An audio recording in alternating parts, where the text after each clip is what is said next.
జమ్మూ కాశ్మీర్లోని పెహల్గామ్ ఉగ్రదాడిలో విశాఖవాసి ప్రాణాలు కోల్పోయాడు. రిటైర్డ్ బ్యాంకు ఉద్యోగి చంద్రమౌళి విశాఖలోని పాండురంగాపురానికి చెందిన మరో 3 కుటుంబాలతో కలిసి విహారయాత్రకు వెళ్లగా ఉగ్రమూకలు ఆయనను కాల్చి చంపేశాయి.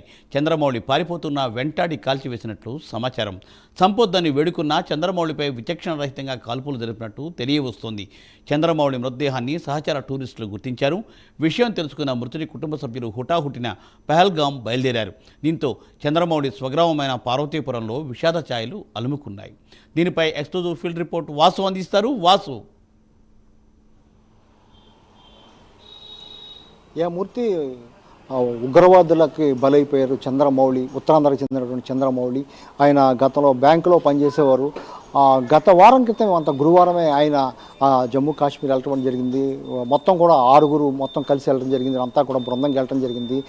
కొంతమంది మొత్తం కూడా ఫోటోలు దిగుతున్న నేపథ్యంలో ఈ ఉగ్రవాదులు మొత్తం మీద పడి కాల్పులు చేయడంతో ఆయన మృతి చెందడం జరిగింది.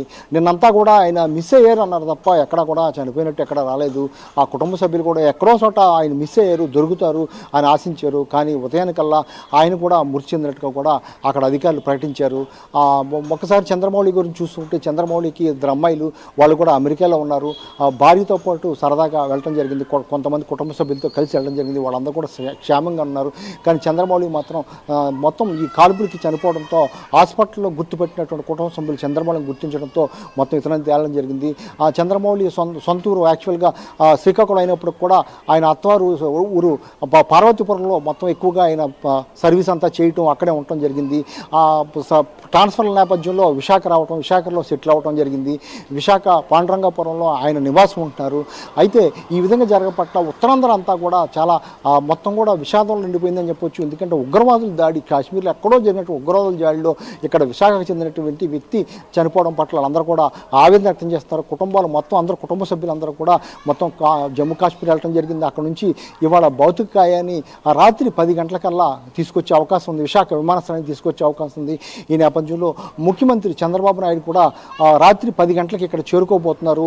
ఇక్కడ చేరుకుని స్వయంగా ఆ మృతదేహాన్ని ఆయనే రిసీవ్ చేసుకుని నివాళులు అర్పించున్నారు. అంతేకాకుండా కుటుంబానికి అండగా నిలబడతాం కూడా ఆయన ప్రకటించున్నారు.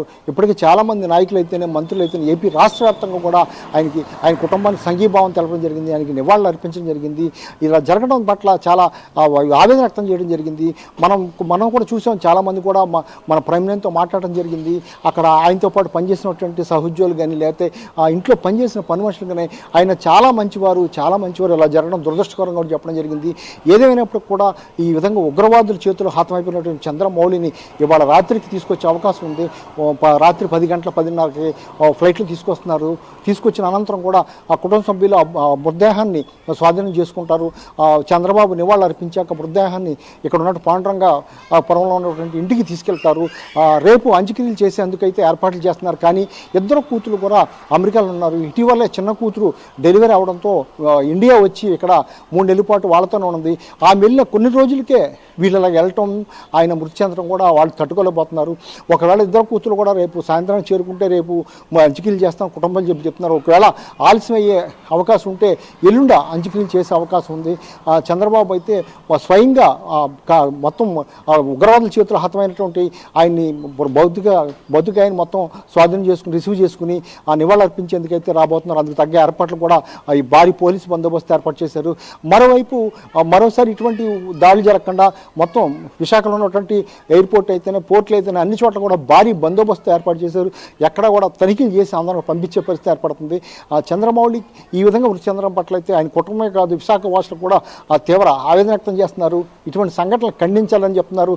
దేశం చాలా గట్టిగా నిలబడాలి, ప్రధానమంత్రి కఠిన నిర్ణయం తీసుకోవాలి, ఇటువంటి ఉగ్రవాదుల పట్ల చాలా కఠినంగా ఉండాలని కూడా చెప్పే పరిస్థితి కనిపిస్తుంది. Murthy, thank you Vasu, thanks for update.